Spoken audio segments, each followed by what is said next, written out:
സമ്പൂർണ്ണ പോർട്ടലിൽ തിരിമറി നടത്തി സർക്കാർ സ്കൂളിലെ വിദ്യാർത്ഥികളെ തലയെണ്ണൽ ദിവസത്തിനു മുമ്പ് സ്വകാര്യ സ്കൂളിന്റെ പട്ടികയിൽ ചേർത്ത സംഭവത്തിൽ കട്ടപ്പന ജില്ലാ വിദ്യാഭ്യാസ ഓഫീസിലെ 5 ജീവനക്കാരെ കൂടി സ്ഥലം മാറ്റി.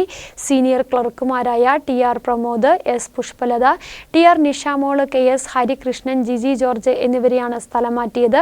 ബുധനാഴ്ച വൈകിട്ടാണ് വിദ്യാഭ്യാസ വകുപ്പ് ഉത്തരവിട്ടത്. ഇരട്ടയാർ ശാന്തിഗ്രാം ഗാന്ധിജി സർക്കാർ ഇംഗ്ലീഷ് മീഡിയം സ്കൂളിലെ കുട്ടികളെ മാനേജ്മെന്റ് സ്കൂളിലേക്ക് മാറ്റിയ സംഭവത്തിൽ കട്ടപ്പന ജില്ലാ വിദ്യാഭ്യാസ ഓഫീസിലെ 5 ജീവനക്കാരെ കൂടി സ്ഥലം മാറ്റി.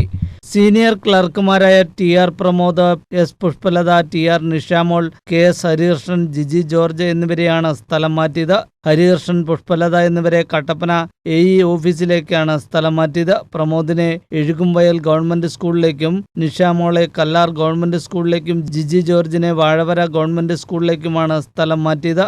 എ സെക്ഷൻ സൂപ്രണ്ട് ടിജിൻ ടോമിനെ തിങ്കളാഴ്ച ഇരിങ്ങാലക്കുട ടെക്സ്റ്റ് ബുക്ക് ഡിപ്പോയിൽ സ്റ്റോർ കീപ്പറാക്കി സ്ഥലം മാറ്റിയിരുന്നു. ജൂൺ 10-നാണ് ശാന്തിഗ്രാം ഗാന്ധിജി ഇംഗ്ലീഷ് മീഡിയം സ്കൂളിലെ വിദ്യാർത്ഥികളെ അനധികൃതമായി സമ്പൂർണ്ണ പോർട്ടലിൽ തിരിമറി നടത്തി സമീപത്തെ എയ്ഡഡ് സ്കൂളിലേക്ക് മാറ്റിയത്. TC ആവശ്യപ്പെടാതെ സ്കൂൾ മാറ്റിയെന്നാരോപിച്ച് വിദ്യാർത്ഥികളിൽ ചിലർ ശാന്തിഗ്രാം സ്കൂൾ അധികൃതർക്ക് രേഖാമൂലം പരാതി നൽകിയിരുന്നു. സമ്പൂർണ്ണ പോർട്ടലിൽ മാറ്റം വരുത്താനുള്ള അധികാരം പ്രഥമാധ്യാപകർക്കും ജില്ലാ DEO ഓഫീസിനുമാണുള്ളത്. എന്നാൽ പ്രഥമാധ്യാപകൻ ഇക്കാര്യം അറിഞ്ഞിട്ടില്ല.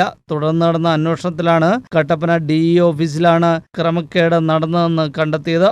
നടപടിക്ക് വിധേയനായ ഉദ്യോഗസ്ഥന്റെ നേതൃത്വത്തിൽ മുൻപും അഴിമതി നടത്തുന്നതായി പോലീസ് രഹസ്യാന്വേഷണ സംഘം ഉൾപ്പെടെ റിപ്പോർട്ട് നൽകിയിരുന്നു. News bureau, Kattappana.